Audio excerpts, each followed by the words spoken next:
近日，中国一架全新6代机曝光，据推测很可能是一款专为6代机体系打造的高端舰载无人僚机。为了适配超过2马赫的超音速巡航和航母低速起降，这款无人6代机可能采用了西北工业大学的隐形变后掠翼方案。我们知道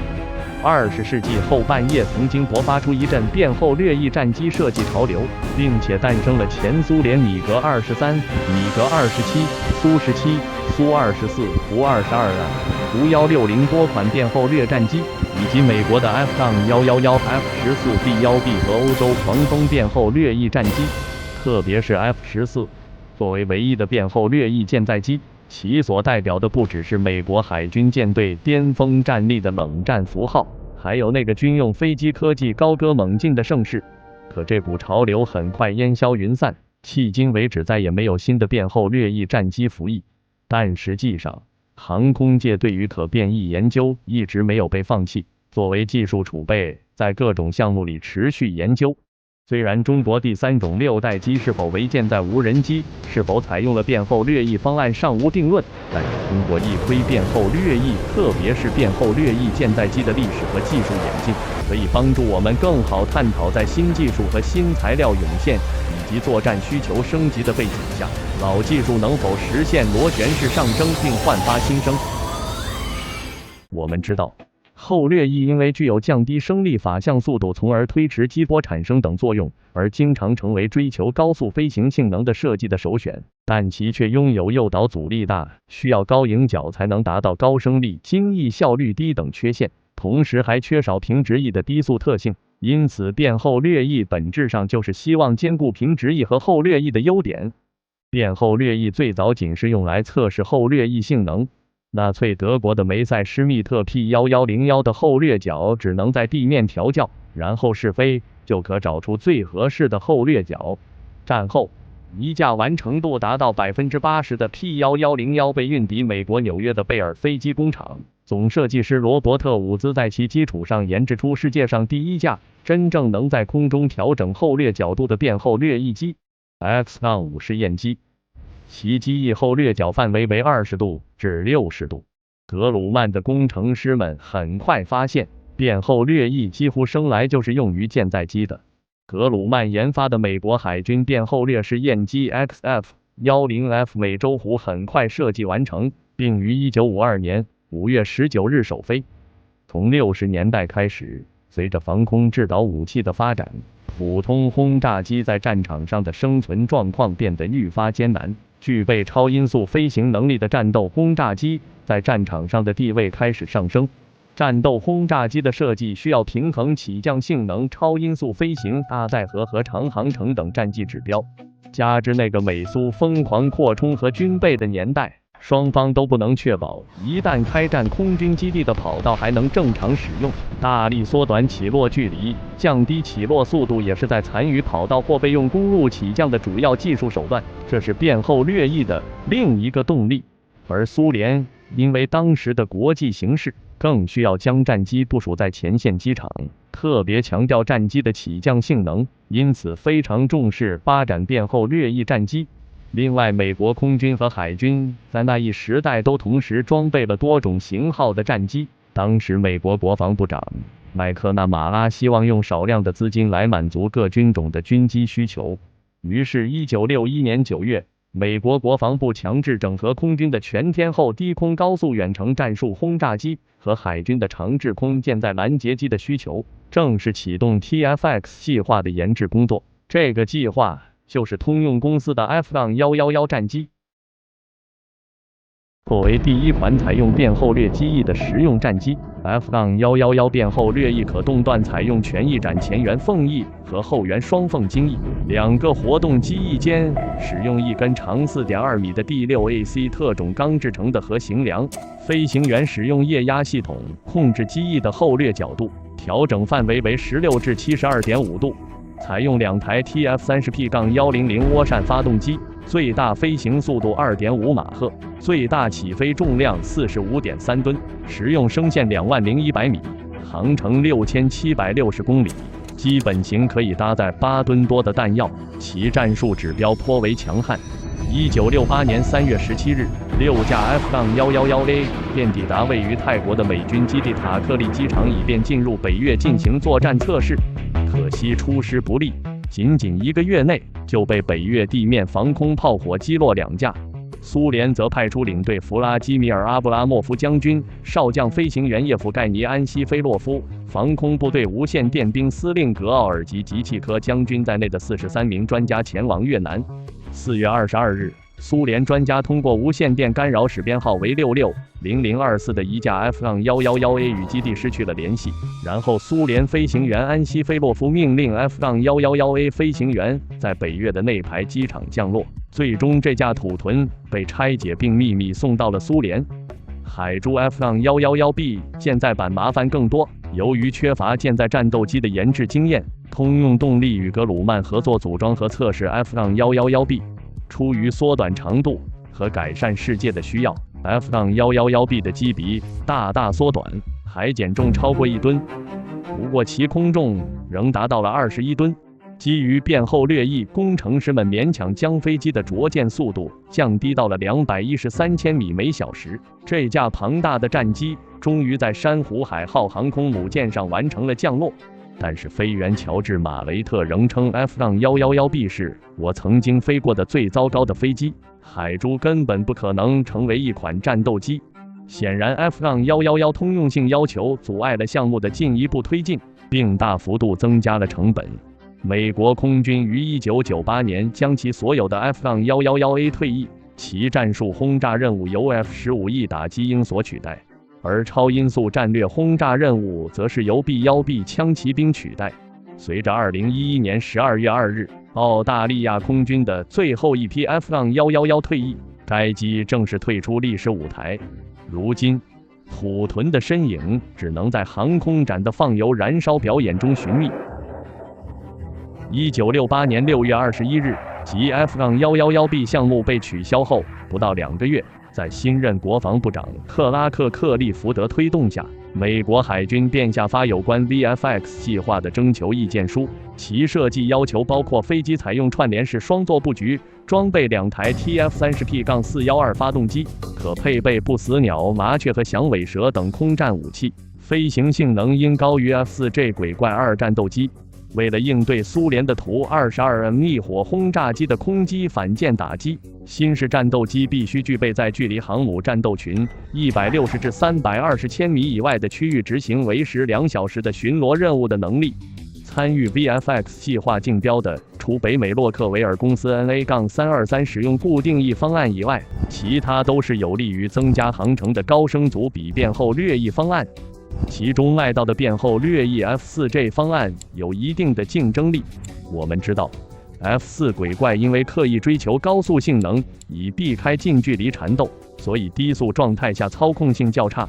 由于 F-4采用的下单翼厚度太薄，无法容纳变后掠翼后视的枢轴驱动机构，因此终极鬼怪采用全新设计的变后掠上单翼。外翼段后缘设计有襟翼，上表面有扰流片，原本鬼怪标志性的下垂的尾翼也改为水平。同时由于采用上单翼布局，原本安装在机翼下方的起落架移到机身两侧，这么一来内部燃油容量从7570升增加到9845升，航程和作战半径大增。不过由一款2代机改进而来的终极鬼怪还是直接败给了格鲁曼的熊猫，而原本也装备了鬼怪的英国担心影响狂风变后掠战斗机的研发，也拒绝了终极鬼怪。而格鲁曼的 F-14远远优于其他竞标方案。作为制空战机及海军长程拦截机，其采用双发双座双垂尾变后掠中单翼布局，是世界上第一种重型第3代舰载机，空重约18吨，最大起飞重量33.7吨，最大载弹量6.6吨，最大飞行速度2.38马赫，转场航程超过4600公里，实用作战半径为725公里，实用升限超过18000米。格鲁曼首先解决了 F-14变后掠翼飞机在超音速飞行条件下气动中心过度后移带来的纵向稳定性问题。虽然早期的贝尔 X-5 以及格鲁曼的 XF-10F 都采用前后移动机翼的方法来解决这个问题，但更多的调节机构意味着更高的重量，而最简单也是最有效的解决方式之一就是改变转轴的位置。格鲁曼的工程师将转轴的展向位置定在大约30%展长处，实际参与变后掠的机翼面积比例比 F-111少得多，即机翼的实际后掠角并没有看上去那么大，加之转动点远离机身纵轴，因此能够降低超音速飞行条件下气动中心的移动幅度，从而避免纵向稳定性问题。变后掠翼的转动点就在箱型结构的翼套内，翼套内建油箱，以电子束焊接的钛合金制成，加工困难且成本高。同时，由于机翼在处于完全展开的情况下，会在后机身留下很大的空洞。设计师在这两处地方增加气囊，以填补空洞。气囊缩胀所需的高压气体由引擎提供。两翼套的前侧位置还设有可收纳和张开的小三角前翼，可以让升力重心前移，进一步抵消机翼后掠时导致的升力重心后移及超音速飞行时产生的机手下压的现象。其在马赫 1.4 以上会自动伸出，使 F-14在马赫2下仍可以有 7.5G 的机动性，但后来为了简化维修 F-14B 取消了此功能。此外，翼套本身后掠角较大，形成了像双三角翼或边条的作用，较大弓角时会产生涡流，流经主翼上方时，令升力提升最多达40%，而机翼上的襟翼也可在机动时下的，除增加升力外，也在主翼上方产生低压吸引机手产生的涡流远离垂直尾翼，使外倾5度的垂直尾翼在高弓角时也能发挥较大的作用，保持机身的横向稳定性。这些都让 F-14有相当优秀的高弓角性能，小于38度弓角时可完全受控，而瞬间则可以拉大到65度。F-14采用了数字飞行控制计算机和中央航空数据计算机，以自动调整后掠角液压驱动下的最大变动速度为每秒7度，可充分发挥战斗机的作战性能。而同时期的苏联变后掠战机通常由飞行员根据飞行状态手动调整。F-14的机翼最大后掠角度高达68度至75度，分别对应 2.38 马赫极速飞行状态和甲板停放的情况。F-14机身为3动机体结构，2个引擎分别置于驾驶舱两侧后方的独立舱体内，往后逐渐修薄，在两引擎之间呈一扁平状机身把两引擎相连。这种气动布局消除了引擎喷嘴过于紧密引起的气流干涉，具备较低的气动阻力，而扁平的机身也成了机翼以外的升力体，是机翼后掠角不同占整体升力的40%至60%，大为降低了翼负荷。前苏联的苏27系列也使用类似设计。由于机翼后掠角是可变的，机翼下的挂架不可能以固定方式装在机翼下。F-14的扁平机体及翼套提供了足够的位置给武器挂架，包括6个翼下、4个机身外侧、1个机身中线挂点。引擎舱下也可以加装外部油箱。驾驶舱有2个座位，前者为驾驶员，设有抬头显示器，后者为雷达拦截官。ANAWG-9 雷达搜索范围达190公里，对战机目标锁定范围120至140公里，可跟踪多达24个空中目标，并在座舱显示屏上显示其中18个目标，并同时对其中6个目标进行攻击。加之可同时挂载6枚射程达190公里的 AIM-54 不死鸟导弹，在同时代舰载机中一览众山小的熊猫，其实在面对陆基战斗机时同样具备强大的性能优势。只不过，虽然在 F-14服役生涯中罕见败绩，但是战绩却差强人意。F-14A 交付美国海军之时，正值美国深陷越南战争的泥潭，隶属于第14舰载机联队的，最先配备了 F-14A 舰载机的第1、第2舰载机中队，随同企业号航母一起，在1974年9月17日至1975年5月20日期间被部署在了越南周边。此时越南战争已进入尾声，曾经一度敢于在空中挑战美国的北越空军，也进入了保存力量的阶段。所以 F-14A 在其长达200余天的作战部署过程中没有任何战斗，直到1975年4月29日至4月30日，美国展开了史上规模最大的直升机撤离行动。F-14A 为直升机提供护航，是其参与的首次危险作战任务。1981年8月，美军无视利比亚宣布西德拉湾为其内海，由尼米兹号和弗莱斯特号航母组成的特混大队进入该海域进行所谓的例行军演。在8月19日演习开始后，2架利比亚的苏22闯入演习空域时，被美军 E-2 预警机发现。于是2架正在空中巡逻、隶属于第41黑王牌战斗飞行中队的 F-14A 立即进行拦阻，仅花费1分钟就击落2架苏22。1986年4月，美国海军肯尼迪航母战斗群在利比亚以北海域游弋，2架隶属于第3舰载机联队第32中队的 F-14A 为 RC-135 电子侦察机执行护航任务。利比亚派出2架米格23前去拦截。在这场8分钟空战交锋中 ，F-14 发射了4枚中距空导弹，击落了同为变后掠翼的米格23。这2次空战2-0，已经是美军 F-14服役生涯中最为高光的表现了。冷战结束后 ，F-14 几乎沦为只会欺负弱小者的炸弹猫。1991年的海湾战争中 ，F-14 前后执行了4124次飞行任务，但是只取得了击落1架米8直升机的战绩。1998年的沙漠之狐行动中 ，F-14D 也不过投掷了50余吨弹药。其在伊拉克南部禁飞区上空，先后2次与伊拉克空军的米格飞机作战，甚至对米格23发射了 AIM-54 导弹，但是无一斩获。2001年的阿富汗的持久自由行动中，炸弹猫变成了精确制导猫，投掷了超过600吨的精确制导弹药，但这些都已无法改变美国海军抛弃 F-14的计划。有趣的是，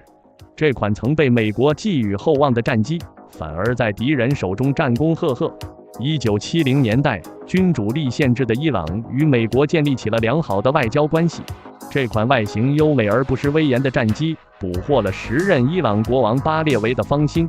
伊朗幅员辽阔，有着较大的战略纵深，急需大型战斗机。伊朗购买了多达80架 F-14A， 并且把10%作为一般储备，另外10%作为战略消耗性储备。每架飞机都可以得到充分的轮换整备，有利于延长机体寿命。事实证明，这种超量储备的策略为后来伊朗空军保持实力贡献不小。在长达8年的两伊战争中，伊朗空军据称利用 AIM-54 导弹先后击落了多达47架战机，特别是王牌飞行员贾利勒赞迪一人便取得了11架的战果，包括伊拉克空军4架米格 23S、2架苏 22S、2架米格 21S 以及3架法国达索公司的幻影 F1 战机。但是对伊朗而言，这次战争中除了损失15架 F-14外，还极大消耗了现存 F-14的寿命和备件，严重限制了 F-14的作战能力。美国政府官员甚至还坚守自盗，通过以色列和沙特与伊朗进行秘密军火交易，史称伊朗门事件。美国国防部长卡斯珀·温伯格作为主要参与者之一，引咎辞职并受到起诉，但终归入不敷出。据乐观估计，伊朗最多可能还有20多架 F-14可供使用。美国的 F-14于2006年9月全部退役，而且被悉数销毁，而被誉为波斯猫的 F-14还在保卫伊朗的领空。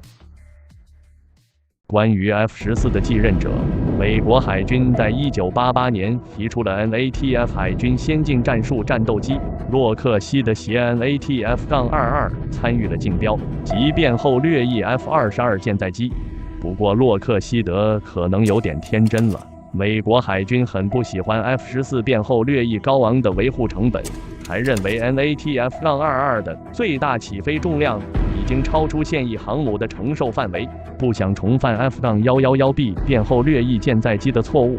另外，当时的变后掠翼肯定会破坏飞机引擎，不如直接开发 A-12隐身舰载攻击机。但冷战结束对于美国海军而言，显然不是什么好消息。国防部长切尼砍掉了 A-12，也放弃了 NATF 计划。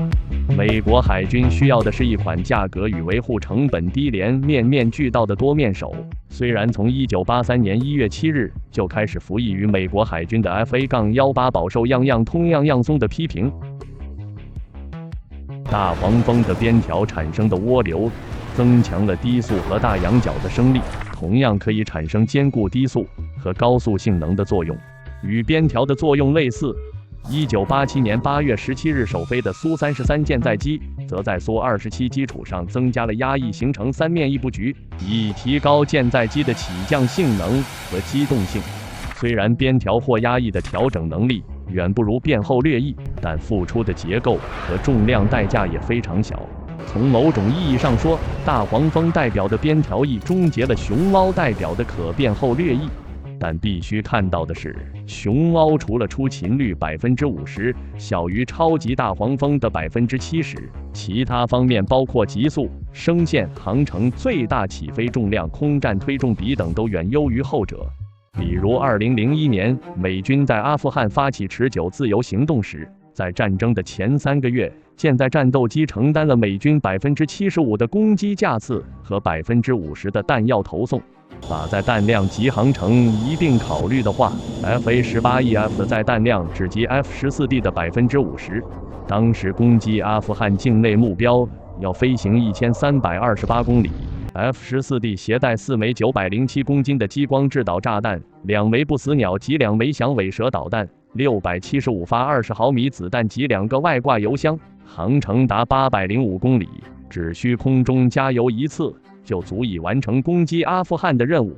而 FA-18EF 即使在对地武器减半的情况下，航程也只有563公里，要空中加油2次才能完成攻击任务，而且要2架次 FA-18EF 才能完成1架次 F-14D 投放的弹药量，实际作战成本并不低，战术配合的复杂度也更高，所以 F-14D 看起来还是更好的选择。应该说，冷战结束后，独孤求败的美国海军对航母的定位从大洋对抗核心平台转变为对陆纵深打击作战基地，打击三流国家的沿海和潜进纵深目标。超级大黄蜂就足够了，何必自找麻烦继续发展昂贵的变后掠翼舰载机呢？但可变形飞行器一直是航空研究的热点领域，比如1970年代末，NASA 艾姆斯研究中心罗伯特·琼斯启动了 AD-1协议验证机研发计划，其核心创新在于整体是可旋转协议结构，通过绕机身垂直枢轴0至60度调节后掠角，在省略传统重心调整机构的同时，实现跨音速飞行。2003年，美国 DAPRA 启动的变体飞机结构项目再次掀起了变异飞机设计的新浪潮。Nexgen 公司的滑动蒙皮变后掠方案 MFX-1 和 MFX-2 成功试飞，其从一种构型变形到另一种构型仅需10秒时间。近年来，通过射流等方式可以实现虚拟形状变化，类似鸟类羽毛微细结构在飞行时可实现主动变体。改变翼形弯度、厚度、扭转等方式可实现优于传统精翼与副翼的气动特性改进和控制效率提升。折叠翼和蝙蝠翼可从根本上实现气动、结构控制方面的显著收益。随着形状记忆合金、形状记忆聚合物压电材料、磁质伸缩、电致伸缩、柔性蒙皮等智能材料，新型轻量变形结构和柔顺机构，可降低机翼结构刚度要求的主动气动弹性技术等的发展，智能可变体飞行器正展现诱人前景。我们知道，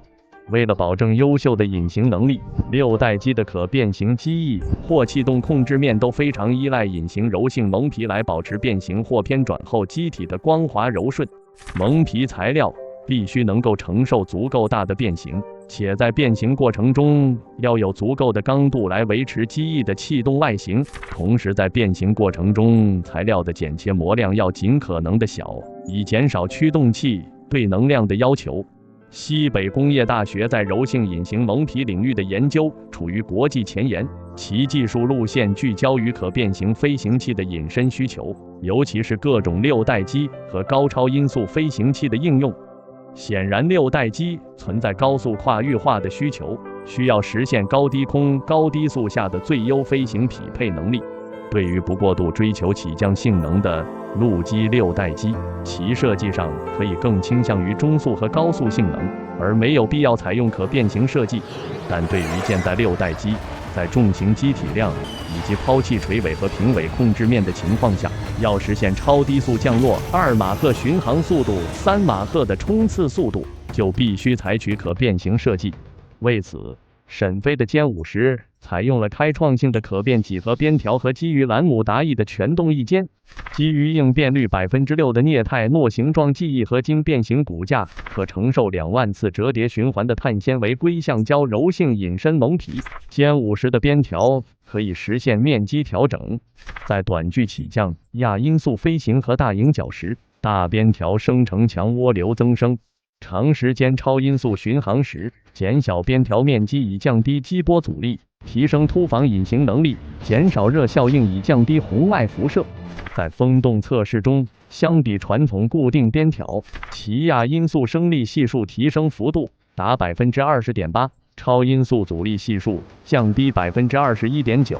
跨音速加速度增加 18.7%。同时采用稀土永磁电机驱动，应用主动颤振抑制技术的全动翼尖也将紧密协同工作。起飞时，歼50的翼尖对称下偏5至10度，与襟翼、矢量推力联动增加升力系数，大幅度降低离舰速度。着陆时，翼尖不对称偏转，起减速板的作用。亚音速巡航时，翼尖微调正负2度，抑制翼尖涡流，降低诱导阻力。0.8 至 1.2 马赫的跨音速区间，翼尖前缘自动微上偏1至3度，以延迟激波分离。1.5 马赫以上的超音速巡航时，翼尖对称上偏3至5度，进行配平优化，抵消机头下沉力矩。超机动时，全动翼尖偏转的自由度比全动压翼全动垂尾更高，可以同时进行展向和弦向偏转。加之力臂是所有操纵面最长的，与机翼后缘操纵面和矢量推力进行分布式协同。歼50全速域机动性上全面优于第5代战机，起降性能更不在话下。而西北工业大学的基于兰姆达翼的6代机变后掠翼方案表面上与传统变后掠翼相似，但实际上已是脱胎换骨，摒弃了 F14 这样的高达2至3吨重的纯液压驱动的转轴变形机构。我们知道，兰姆达翼实际上是后掠翼和三角翼的结合体，本来就可改善低速操控，一定程度解决适合高速飞行的大后掠三角翼的低速升力不足的问题。但是这种机翼人为的做出来了一个折弯点，存在明显的内段外段之分。当机翼前缘受到阻力向后弯曲的时候，兰姆达翼的折弯区域就是一个典型的应力集中区域，而且由于机翼的内缘是向前的，这就大大的加剧了应力的积累。采用兰姆达翼的 F-101战斗机在该区域需额外加强结构，导致增重 20%。歼50也采用了兰姆达翼，其通过激光选区融化一体打印梯度钛合金复合材料，拓扑优化构型，可在保证刚度前提下，比常规加强框反而减重 25%，